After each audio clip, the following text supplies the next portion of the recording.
नमस्कार। आप सभी मित्र जो कि ज्योतिष प्रेमी हैं उनके लिए मैं ये विशेष कार्यक्रम चलाता रहता हूं, जिसमें कि प्रत्येक ग्रह का प्रत्येक भावों में क्या क्या फल होता है, और उसके साथ ही मैं ये भी बताता हूं कि इनका अन्य ग्रहों की युति का क्या फल है, अन्य ग्रहों की दृष्टि का क्या फल है। उसी के अंतर्गत मैं ये वीडियो आपके लिए प्रसारित कर रहा हूं, जिसमें कि मंगल का दूसरे भाव में मेष लग्नस्थ बैठने पर क्या प्रभाव होता है, यानी कि मेष लग्न में मंगल का द्वितीय भाव में क्या फल होता है, और साथ ही मंगल जब किसी अन्य ग्रह के साथ युत हो जाते हैं तो वो कैसा फल देते हैं। तो आइए आगे वीडियो के पार्टों में मैं आपको ये सारी चीजें बताऊंगा। आप सभी दर्शक सब्सक्राइब के ऊपर लाल घेरा आ रहा है, वो आप दबा दीजिएगा। साथ में जो बेल आइकन दिखाई दे रहा है उसको टच कर दीजिएगा, जिससे ये चैनल सब्सक्राइब हो जाएगा और हमारे द्वारा डाले गए नए नए वीडियो आपको दिखाई देंगे। मेष लग्न में मंगल लग्नेश व अष्टमेश होते हैं। मंगल को यहाँ अष्टमेश का दोष नहीं लगता है। लग्नेश धन स्थान में होने से जातक धनवान होगा, जीवन में सभी प्रकार के सुख सुविधाओं को अपने प्रयत्नों से प्राप्त करने में सफल होगा। ऐसा जातक दूसरों को पालने वाला होता है, जन्म से बड़ा भाई होता है। 28 वर्ष तक यह खुद बड़ा भाई बन जाता है, यानी कि इसके कोई न कोई छोटे भाई अवश्य होते हैं। यहां से बैठकर मंगल की दृष्टि पंचम भाव, अष्टम भाव एवं भाग्य स्थान यानी नवम भाव पर रहती है। फलतः जातक के कम से कम 2 पुत्र, अगर ऑपरेशन न हुआ हो तो, अथवा 3 पुत्र होते हैं। पुत्र जन्म के बाद जातक का भाग्योदय होता है। जब मंगल दूसरे भाव में बैठते हैं तो जातक गुप्त विद्याओं, ज्योतिष, तंत्र मंत्र का जानकार होता है। जातक साधना करने वाला होता है। मंगल की दशा अति उत्तम फल देती है। इस दशा में जातक का संपूर्ण भाग्योदय हो जाता है। आइए अब हम वार्तालाप कर लेते हैं मंगल के अन्य ग्रहों की युति के बारे में। जब मंगल मेष लग्न में होते हुए दूसरे भाव में बैठते हैं और चंद्रमा इनके साथ युत होते हैं, तो ऐसी स्थिति में महालक्ष्मी योग का सृजन होता है, बनता है। जातक महाधनी होता है, इसे माता की संपत्ति मिलती है, मकान वाहन का सुख उत्तम होगा। यहाँ मांगलिक दोष समाप्त हो जाता है। मैं आप लोगों को एक निश्चित फलादेश जो कि फलित होता ही होता है वो भी बता देता हूं कि जब भी मंगल अकेले लग्न से दूसरे घर यानी धन भाव में बैठ जाते हैं तो ऐसी स्थिति में जातक को सामने वाले लोग, देखने वाले यानी कि जो लोग जातक के इर्द गिर्द रहने वाले लोग हैं, वो जातक को धनाढ्य समझते हैं।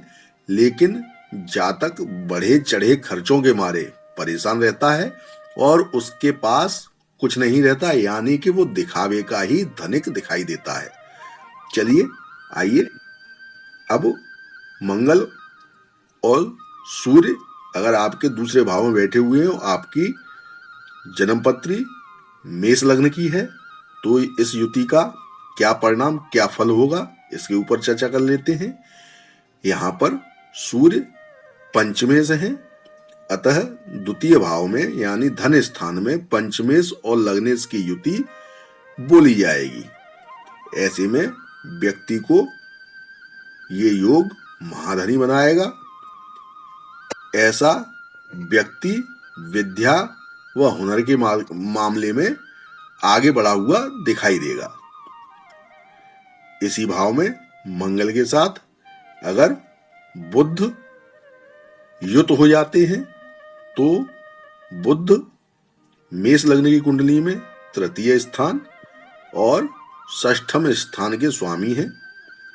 यहाँ पर ये युति लग्नेश और तृतीयेश की युति बोली जाएगी। धन स्थान में लग्नेश के साथ तृतीयेश हो तो व्यक्ति अपना पराक्रम बढ़ाने में महारत हासिल रखता है। इष्ट मित्रों में धन खर्च करना उसका शौक होता है। अगर आपकी मेष लग्न की कुंडली है, मंगल दूसरे भाव में बैठे हुए हैं और साथ में गुरु भी हैं, तो गुरु मेष लग्न की कुंडली में भाग्य स्थान के और व्यय स्थान के स्वामी होते हैं। गुरु भाग्य स्थान के स्वामी होने के कारण योग कारक हैं। यहाँ पर जो युति बोली जाएगी वो भाग्येश और लग्नेश की युति बोली जाएगी। ऐसी युति धन स्थान में जब होती है तो व्यक्ति को पुरुषार्थ के द्वारा धन दिलाती है। खासकर मध्यम आयु में व्यक्ति धनी हो जाता है। जब उसकी आयु मध्यम पहुंचती है, यानी कि जो उसकी औसत आयु है उससे जब वो आधे पर पहुंच जाता है तो वो ऐसी स्थिति में धनवान दिखाई देता है, धनवान हो जाता है। आइए आगे वार्तालाप कर लेते हैं। इसी भाव में, यानी कि मेष लग्न की आपकी कुंडली है, दूसरे भाव में मंगल बैठे हुए हैं, साथ में शुक्र उनके साथ बैठे हुए हैं। तो शुक्र इस कुंडली में द्वितीय भाव और सप्तम भाव के स्वामी हैं। यहाँ पर शुक्र मंगल के साथ बैठे हों तो जातक बलवान होता है। जातक अपने पराक्रम से धन वैभव को अर्जित करता है, भोगता है। भाग्योदय विवाह के बाद होता है, लेकिन मंगल और शुक्र इन दोनों की युति के कारण आपके विवाह उपरांत जो बेड यानी बेडरूम का जो सुख है, यानी सेक्सुअल लाइफ में आपको कहीं ना कहीं कुछ न कुछ कमी प्रतीत होती रहेगी। आपको ऐसा महसूस होगा कि आपको जो प्राप्त होना चाहिए उसके अनुरूप आपको प्राप्त नहीं हो पा रहा है। यानी कि हो सकता है कि आपका जीवन साथी आपसे आपकी सेक्सुअल लाइफ में वो सहयोग न करे जिसके आप आकांक्षित हैं या आकांक्षा रखते हैं। आइए अगले ग्रह के बारे में वार्तालाप कर लेते हैं। आपकी कुंडली मेष लग्न की है, दूसरे भाव में मंगल विराजमान है, उन्हीं के साथ शनि की युति हो रही है। तो शनि मेष लग्न की कुंडली में राजस्थान और लाभ भाव के स्वामी हैं। ऐसी स्थिति में यह युति लाभेश और लग्नेश की युति धन स्थान में बोली जाएगी। धन स्थान में लाभेश और लग्नेश की युति होने से व्यक्ति व्यापार से अथाह धन संपदा कमाता है, पर धन खर्च भी होता चला जाता है, रुकने का नाम नहीं लेता। ऐसा व्यक्ति धन के खर्चों से बहुत ही परेशान रहता है, लेकिन हाँ, वो धन अवश्य कमाता है और बहुत अच्छा धन कमाता है। जब ये ही मंगल राहु के साथ युत हो जाते हैं तो क्या फल प्रदान करते हैं, इसके ऊपर भी चर्चा कर लेते हैं। राहु और केतु छाया ग्रह हैं। तो जब आपकी मेष लग्न की कुंडली है और दूसरे भाव में मंगल बैठे हुए हैं, साथ में राहु भी जब इनके साथ आकर युति बना लेते हैं, तो ऐसे व्यक्ति की पत्नी की मृत्यु उसके सामने ही हो जाती है। यानी कि पति विदुर योग सहता है। अगर आप महिला हैं तो क्षमा कीजिए, आपको ऐसा देखने के लिए मिलेगा कि आपके जीवन साथी आपसे पहले इस संसार से विदा ले जाएंगे। आइए केतु के बारे में चर्चा कर लेते हैं। मेष लग्न की अगर आपकी कुंडली है, मंगल दूसरे भाव में बैठे हुए हैं और केतु के साथ युत हैं, यानी केतु भी इसी भाव में आकर बैठ जाते हैं, तो ऐसी स्थिति में जातक में स्थायी धन के एकत्र करने में, यानी कि बैंक बैलेंस या स्थायी जो भी संपत्ति या धन होगा उसको एकत्र करने में बाधाएं उत्पन्न होती रहेंगी, क्योंकि केतु मंगलवत फल देते हैं और वो जब मंगल के साथ दूसरे भाव में युक्त होंगे तो कहीं ना कहीं आपको शुक्र के बारे में भी विचार करना पड़ेगा। अगर कोई भाई इष्ट मित्र मंगल के कुप्रभाव से परेशान है, उसको धन संग्रह में परेशानी आ रही है, तो मैं कुछ उपाय बता रहा हूं। लाल या नारंगी रंग, ध्यान से सुनिए, लाल अथवा नारंगी रंग का सुगंधित यानी कुछ आप इत्र या सेंट उस पर डाल लीजिए, वो रूमाल सदैव अपने पास रखिए। दूसरा एक और उपाय बता रहा हूं, बच्चों को दोपहर के समय चना और गुड़ बांटते रहना चाहिए। तीसरा, घर में मृगशाला यानी कि हिरण की खाल रखें। अब ये जो तीसरा उपाय है ये शास्त्रों में लिखा है, वर्णित है, लेकिन जो भारतीय परिवेश है उसके हिसाब से ये गैर कानूनी है, अतः आप इसको न करें क्योंकि ये कानून का उल्लंघन है। आप मूंगा युक्त मंगल यंत्र धारण कर सकते हैं।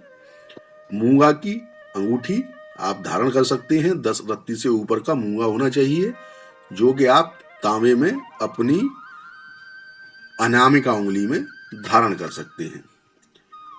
ऋण मोचन मंगल स्तोत्र का आप पाठ करिए, आपको मंगल के जितने भी दोष हैं उनसे छुटकारा मिलेगा और आप धन को बढ़ाने में सफल रहेंगे।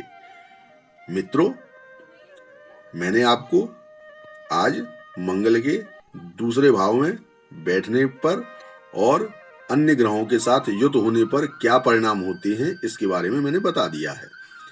मैंने आपको पहले भी बताया था और अब भी बोल रहा हूं कि अगर आप अपनी कुंडली का फ्री विश्लेषण कराना चाहते हैं तो आप मुझे अपना जन्म स्थान, जन्म समय, जन्म का दिनांक यानी तारीख और प्रश्न सहित लिख भेजिए। मैं रविवार को सायं 7 बजे आपके प्रश्नों का उत्तर देने के लिए प्रस्तुत होता हूं और कोशिश ये करता हूं कि मैं ज्यादा से ज्यादा लोगों के उत्तर दे सकूं। आप मेरा सहयोग कर सकते हैं मेरे चैनल को सब्सक्राइब करके। अगर आप अभी तक मेरा चैनल देख रहे हैं तो मैं आपसे इस मदद की जरूर आशा करता हूं कि आप मेरे चैनल को सब्सक्राइब और शेयर करेंगे। इसी के साथ मैं संजीव चतुर्वेदी आपसे आज्ञा चाहता हूं। जय सिया राम। आपका आने वाला दिन शुभ हो।